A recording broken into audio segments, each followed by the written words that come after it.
Hello and welcome to another of the world's 100 greatest books from IntelliQuest. You're about to be introduced to Mary Wollstonecraft Shelley and her bone-chilling novel, Frankenstein. For nearly 200 years, the name Frankenstein has struck fear in the hearts of adults and children alike.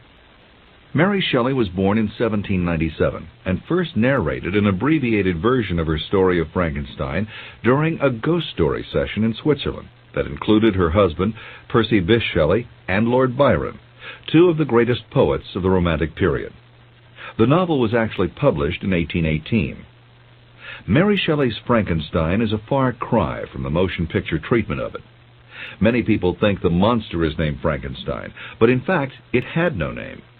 Victor Frankenstein was the creator of the monster, so it's not Frankenstein the monster, but rather Frankenstein's monster. Frankenstein has turned out to be a breakthrough work, as it was the forerunner of two literary categories, science fiction and horror fiction. The daughter of political philosopher William Godwin and women's rights advocate Mary Wollstonecraft, Mary Shelley eloped at age 16 with Percy Bysshe Shelley, even though he was married at the time. She married him in 1816, after his first wife committed suicide, and bore him 4 children, of which only one survived. The marriage enabled Mary to associate with many of the outstanding writers of the time. In fact, it was during a conversation with Lord Byron that she got the idea that she later developed into Frankenstein. Although Frankenstein was her most well-known work, Mary Shelley wrote several other successful novels and essays, including L'Odore, which was based on the ordeals she and Shelley had suffered after they eloped in 1814. She died peacefully in her sleep at age 54. Frankenstein has usually been associated with simple horror plots. However, in the past few years, there's been a resurgence in its popularity because feminist critics believe they have discovered deeper themes. In addition to the dangers of experimenting with the creation of life, and the wrong of judging a person solely on appearance, is the thought that Frankenstein portrays the male desire, conscious or unconscious, to circumvent the role of women in giving life. With more focus on these deeper issues, Frankenstein has become a multidimensional literary classic. Unlike most movie treatments, the novel does not begin with the story of Victor Frankenstein's life.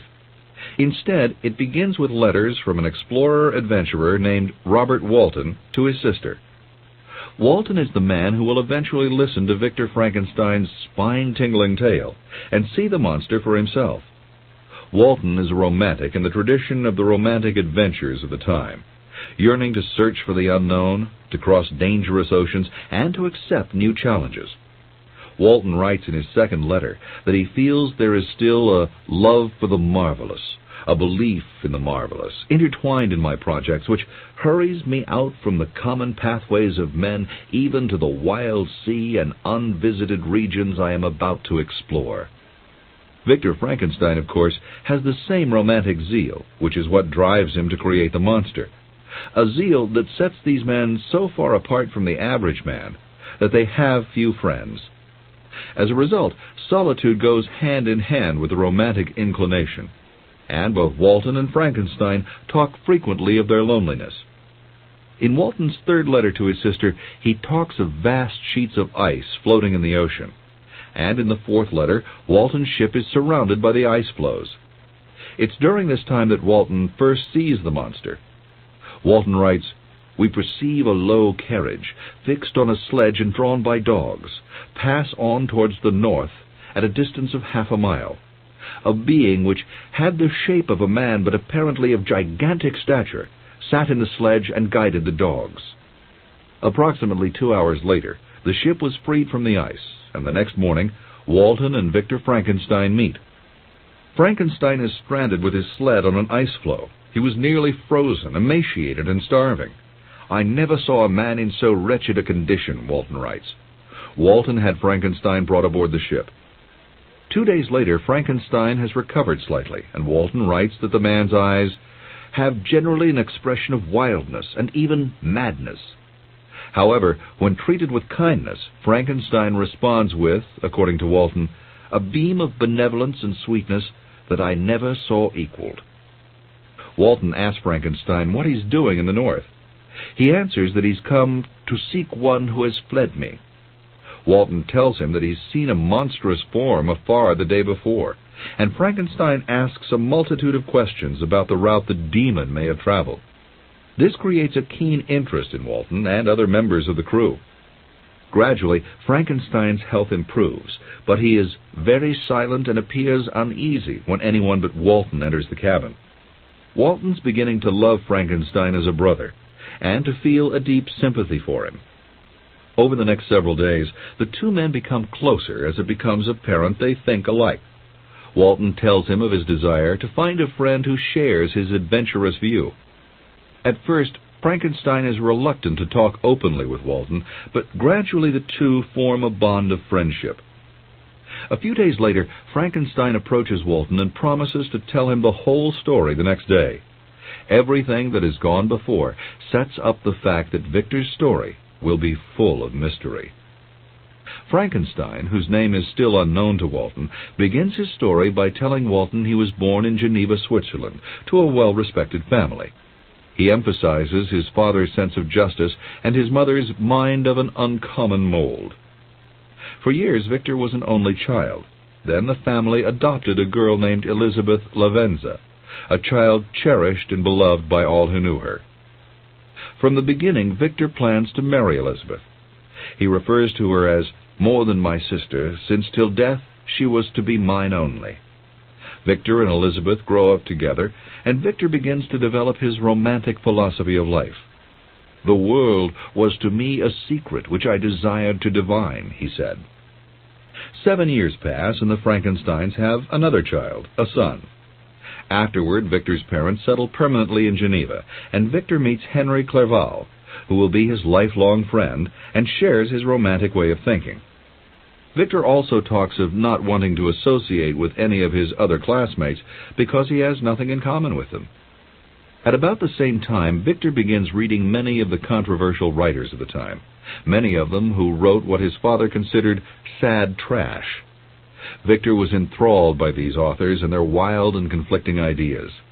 Then at 15, Victor saw an oak tree that had been hit by lightning. He dropped his former readings and began to study natural sciences, such as electricity and galvanism, which at the time were new and exciting subjects. At 17, he decides to become a student at the University of Ingolstadt, in order to be exposed to a different culture. But before he leaves for school, Elizabeth is stricken with scarlet fever. While nursing her back to health, his mother contracts the disease and dies. On her deathbed, she requests the eventual marriage of Victor and Elizabeth. Victor says of his first experience with death, "It is so long before the mind can persuade itself that she whom we saw every day, and whose very existence appeared a part of our own, can have departed forever." Victor's youthful days are filled with his love for Elizabeth and Henry Clerval. Much is made of his deep devotion so that the reader will better understand how devastated he was later when they are both killed by the monster he created. This is also a time when Victor begins to study subjects that will eventually lead him to creating his monster. He enters a deep study of all branches of mathematics and science. Victor loses himself in his work at Ingolstadt. With the help of his favorite professor, M. Waldman, he masters several subjects perfectly. He studies the causes of death to learn the causes of life. He did not go home or socialize. "I shunned my fellow creatures as though I was guilty of a crime," he tells Walton. Victor's total dedication enables him to discover the secrets to creating life. But because he can't work with all the minute details of the human torso, he decides to create a being of simplified but gigantic proportions. Pursuing these revelations, he says, "I thought that if I could bestow animation upon lifeless matter, I might renew life where death had apparently devoted the body to corruption." He spends the entire summer pursuing his dream, collecting various body parts from morgues, graves, and other sources. He totally neglects his family, not even answering their letters. By fall, he hopes his creation will be complete. His quest provides us with the perfect picture of the romantic, solitary wanderer. Mary Shelley, however, does not intend to portray Victor as a mad scientist. Instead, she sees his quest as altruistic and noble, to rid the world of death. When completed, Frankenstein's monster is described as being 8 feet tall, with yellow skin that barely covers the muscles and arteries beneath. It has yellow, watery eyes that are hardly distinguishable from their sockets. One look at this creation disgusts, mortifies, and horrifies Victor. He immediately turns away and abandons it in terror. Later, the monster visits Victor at his bedside and attempts to speak. Victor flees the house, disappointed in the creature and himself. Victor's response is a complete reversal of the romantic quest. And as it turns out, his rejection of the creation is what begins to turn it into an evil monster. The monster, it's revealed later, has a natural love and respect for its creator. It's not originally either violent or vicious. All it wants is to be treated like a human being. Its violence is born of the frustration of being forced to live without any kind of human companionship. Victor now feels isolated from the world. He's sick with fear. He's afraid that the monster will approach him again. Victor wanders aimlessly around the city until he suddenly meets his best friend, Henry Clerval, who has come to visit him from Geneva. Clerval tells him that all is well with his family, but that they are concerned about Victor's health. The two men go to Victor's house, where Victor begs Clerval to save him from the monster. Clerval assumes Victor's insane mutterings are the result of some sort of brain fever. Soon afterward, Victor does fall ill and lies half-conscious with Clerval looking after him. As he's recovering, Victor receives a letter from Elizabeth, which causes Victor to become extremely homesick. The letter says everyone's fine. Ernest, his younger brother, is 16 and wishes to be a soldier. An orphan girl named Justine Moritz has been taken in by the family, and his youngest brother, William Frankenstein, who was a baby when Victor left for school, is now 7 years old. Because of Elizabeth's letter, Victor's health improves. Victor plans to return to Geneva that fall, but a harsh early winter prevents the journey, so he and Clerval remain in Ingolstadt. By spring, Victor is fully recovered. Mary Shelley does not mention the whereabouts of the monster at this point in the book. It's as if the monster just disappeared after being rejected by Victor. The Frankenstein family's willingness to take in Justine Moritz again shows their concern for the downtrodden. This charitable concern is a harsh lesson to Victor, who has neglected his family duties to create his monster. Things are going well until Victor receives a letter from his father containing terrible news. His youngest brother, William Frankenstein, has been murdered. The family had been walking south of Geneva when William became lost. Searchers found his body early the next morning with, as Shelley writes, the print of the murderer's fingers on his neck. Victor immediately makes plans to return home for the first time in 6 years. He begins the journey, and during a lightning storm, he sees what he believes to be the illuminated figure of the monster, the filthy demon to whom I had given life, he says. Since the monster is in the very area where his brother was killed, Victor instinctively knows that it's the monster who's killed him. Victor believes he's unleashed on the world a depraved wretch whose delight was in carnage and misery. The letter from Victor's father telling of William's murder begins the second part of the novel. Up until now, Mary Shelley has concerned herself with the creation of the monster. From now on, the novel will focus on the devastating impact the monster will make on Victor's life. When Victor arrives home, he finds the household upset. He is told that Justine Moritz, who the Frankenstein family had taken in as one of their own, has been accused of William's murder. The family believes that Justine is innocent, and they trust the law will exonerate her. Although it's never said how the monster has been created and brought to life, it's assumed that the monster's life was started somehow by lightning.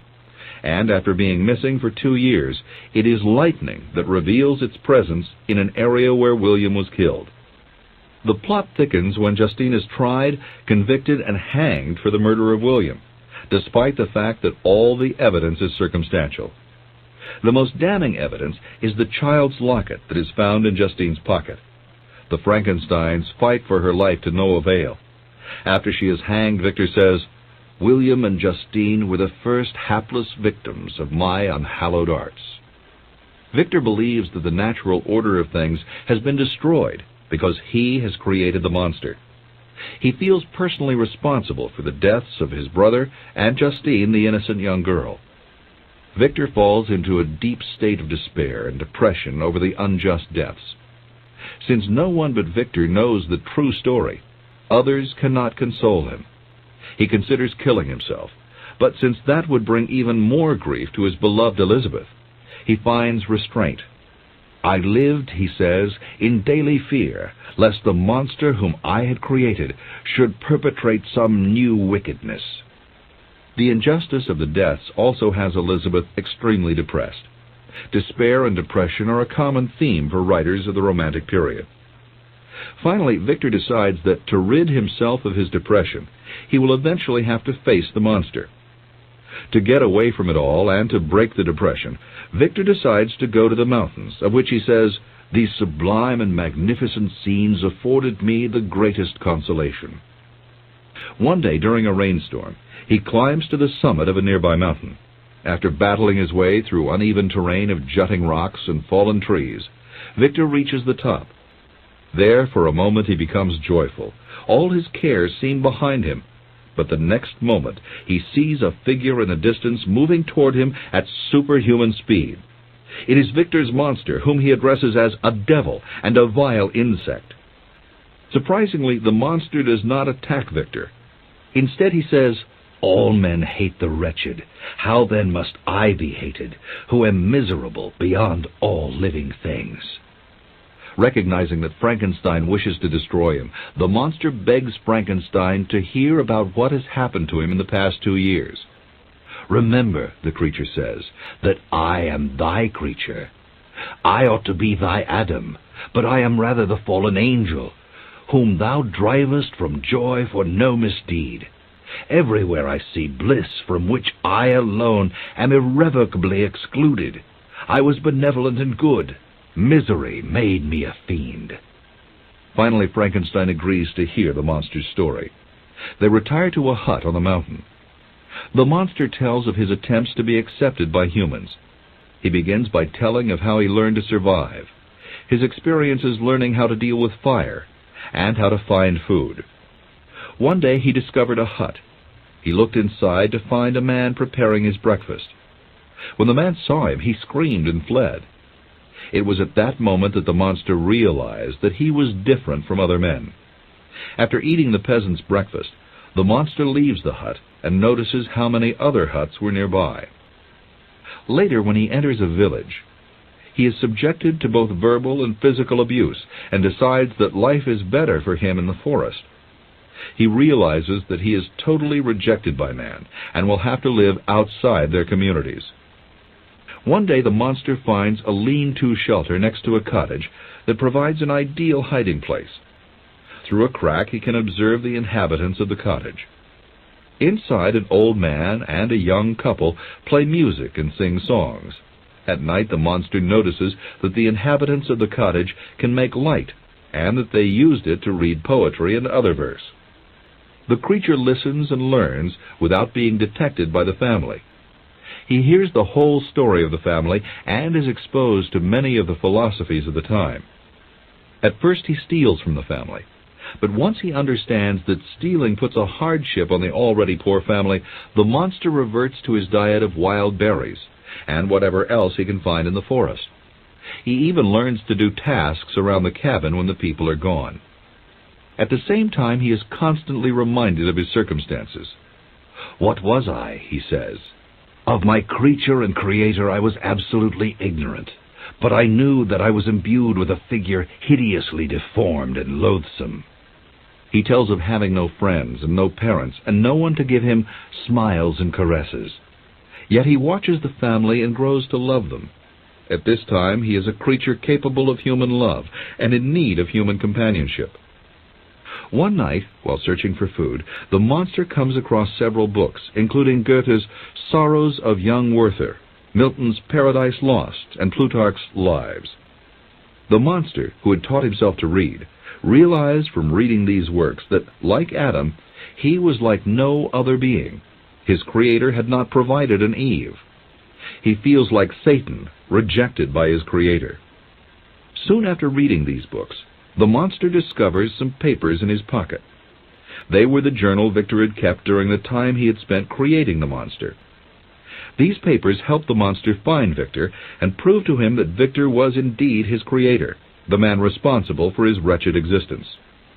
Realizing that the small family he's observed, named de Lacy, has more concern for each other than Victor ever had for him, the monster decides to talk with the old man of the family. Since he is blind, the monster reasons that his appearance cannot repulse the man. The man is receptive, but just when the conversation becomes interesting, the younger people return. The younger man, Felix, grabs the monster and with great strength throws him away from the old man. The monster could easily have killed him, but instead runs off into the woods. At that moment, the creature ceased his story to cry out, "Cursed, cursed creator!" at Victor. Resuming the story, the monster declares war on mankind. After all, Victor, his father and creator, has totally rejected him, which is incomprehensible to the monster. "You endowed me with perceptions and passions, and then cast me abroad as an object for the horror and scorn of mankind." After leaving the de Lacy's cottage, the monster headed for Geneva to find Victor. It was there he saw a young boy, whom he felt would not be prejudiced against his appearance. But the boy was horrified and called out, "Monster! Ugly wretch!" Then, when the young boy revealed his name was Frankenstein, the monster became incensed and murdered him. The boy, of course, was William Frankenstein. The monster also tells of putting the boy's locket in the pocket of a girl who was sleeping nearby. The girl was Justine Moritz, who was hanged for the crime mainly on that evidence. It is interesting to note that just about everything about the monster's story opposes the modern concept of the Frankenstein monster. His violent deeds are brought on by the scorn and contempt of society, not by an innate evil within him. Repulsed by man, the monster demands that Victor create a female companion for him. No mention is made of sexual needs, just a desire for companionship and sympathy. At first, Victor refuses the creature's demand, but the creature assures him that if he can provide him with a mate, they will move to the wilds of South America and never be seen by man again. Finally, against his better judgment, Victor agrees and is warned by the monster that when Victor begins creating his mate, he will be watching. Soon Victor falls into deep depression over his promise to create a mate for the monster. He realizes it will take months of study and months or years to make the creation. Still depressed, he and Clerval go to England for a rest.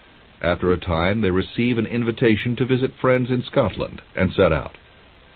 Once reaching Scotland, Victor isolates himself from Clerval to begin creating the monster's mate.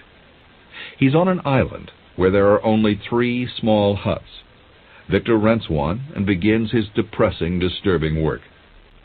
He is concerned that while his male creation has promised to leave the region, he cannot be sure that his new creation will do the same.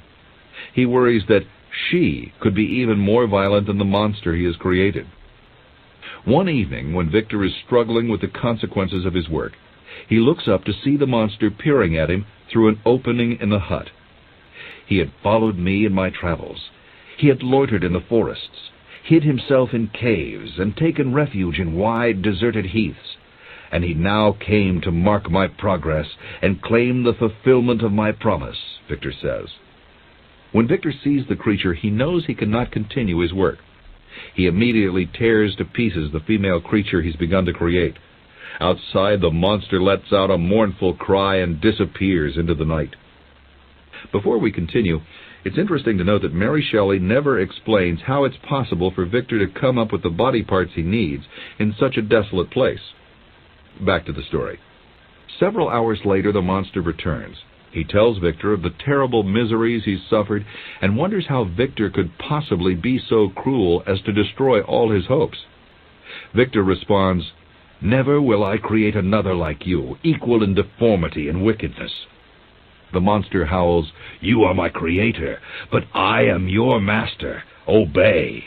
When Victor refuses, the monster says, "I shall be with you on your wedding night." Victor responds to the threat by attacking the monster, but the monster eludes him.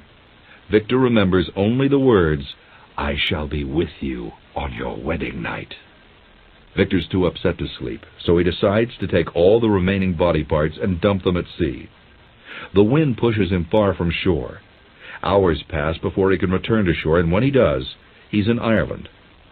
When he lands, he's immediately taken to a local magistrate because a man had been found murdered in the village that evening, and his whereabouts need to be accounted for. Little did I then expect the calamity that was in a few minutes to overwhelm me and extinguish in horror and despair all fear of ignominy or death, Victor says. When Victor is shown the body of the murdered man, he discovers it is his lifelong friend, Henry Clerval, who had gone to Ireland after leaving Victor. Victor becomes hysterical. He's imprisoned as a suspect in the murder, but is so ill for 2 months he doesn't know it. When he finally realizes he's in prison, he is overcome by gloom and misery. Finally, after his father visits and improves Victor's spirits, he's acquitted of the crime. He heads back to Geneva, knowing that the monster is now responsible for 3 deaths. After reaching France, Victor receives a letter from Elizabeth that releases him of all obligations of marriage. But Victor wants to marry Elizabeth and decides to do so despite the monster's warning. He hopes the marriage will bring happiness to Elizabeth and his father. He writes Elizabeth and tells her that he wants to marry her, but that he has a terrible secret he must tell her first. Soon afterwards, the wedding is arranged. As the wedding nears, Victor purchases pistols and daggers for protection against the monster. The ceremony is performed without incident, and that night the couple plans to stay over at a nearby hotel before continuing their trip the next day. When they reach their hotel, a heavy storm descends upon them, causing Victor to become even more fearful. While Elizabeth begins to retire for the evening, Victor searches the house, but can find no traces of the monster. Then he hears a dreadful scream from Elizabeth's room. He rushes to the room and finds Elizabeth lifeless and inanimate. Victor falls to the floor. When he revives, he goes to Elizabeth, feels her coldness, and realizes she is dead. He goes to the window and sees the monster staring at him with a grin on its face. Victor fires a shot at the monster, but the monster eludes it and disappears. The villagers try to help Victor find him, but the monster escapes. Fearing for the lives of his father and brother Ernest, Victor returns home to find them all right. However, his father, overcome by the death of Elizabeth, soon dies of grief, the 5th victim of the monster. At this point, the deaths become too much for Victor. He goes mad and has to be kept in a solitary cell for several months. Upon being released, Victor reports the crime to a magistrate. At first, the magistrate doesn't believe the story. Finally, he says that even if it is true, he has no power to capture such a monster. He says that the creature described by Victor can traverse the sea of ice and inhabit caves where no man would venture to intrude. Victor tells the magistrate he will devote the rest of his life to finding and killing the monster. Victor travels the world in search of the monster, enduring unbelievable hardship. Revenge is the only thing that is keeping him alive. At times the monster leaves messages, and one of them inspires Victor to follow him to the frozen north. It reads, "I seek the everlasting ices of the north, where you will feel the misery of cold and frost, to which I am impassive." Often the monster lets Victor see him from a distance. Once he comes within a mile, only to have the monster disappear. When Victor stumbles on Walton's ship, he is near death. Victor's passion, plus Walton's own sighting of the monster, convinces him that Victor's story is true. The only thing missing was how Victor had created the monster. Even when pressed, Victor would not reveal his secrets. Movie versions of the novel have attempted to guess how he did it, but Shelley does not include it in her writing. When Victor realized that Walton had written down his entire story, he read the narrative himself and made corrections. After telling the story, Victor's health declines, and finally he dies in his cabin aboard ship. Soon after, Walton hears a loud noise coming from Victor's cabin. When he arrives, he sees the monster standing over Victor's coffin, which he describes as gigantic in stature, uncouth and distorted in its proportions. Walton writes that the creature is the most loathsome and hideous thing he has ever seen. Then the monster speaks to Walton, explaining he was heartbroken after killing Clerval, and saying he was the slave, not the master, of an impulse which he detested, yet could not disobey. Finally, the monster says he should not be considered a criminal, that he only sought love and kindness, but was driven from the doors of humankind. Realizing that he will never be accepted, the monster vows to build a funeral pyre and die in the agony of the tortured flames. At that moment, the monster leaps through the cabin window and is soon borne away by the waves and lost in darkness and distance. In all, 9 letters are written by Walton to his sister. However, since Walton's vessel spends many days trapped in the ice, most of the letters are finally mailed at the same time. Using Walton as an outside frame for the story is a clever tactic by Shelley to add credibility to Victor's bizarre tale. Without Walton's corroboration of Frankenstein's tale and his actual sighting of the monster, the story might have been discounted as the ravings of a madman. It's obvious from reading Frankenstein that Mary Shelley had much more in mind than a simple horror story. Again and again, she points out that the monster would not have been violent had it not been totally rejected by its father-creator and by human society. It's a warning to us not to judge people solely on their appearance. Another theme is the helping of those less fortunate, which was the tendency of the Frankenstein family, who first took in Elizabeth Lavenza and later Justine Moritz, both impoverished children, as full members of the Frankenstein family. Remember, Victor created the monster as benevolent activity designed to find out how to save the world from death. It's questionable at best whether Mary Shelley's feminism was so rampant that she wrote Frankenstein as a warning that men might desire to create life for the purpose of bypassing the female birth function, but it is an interesting thought to ponder. This is the end of the session.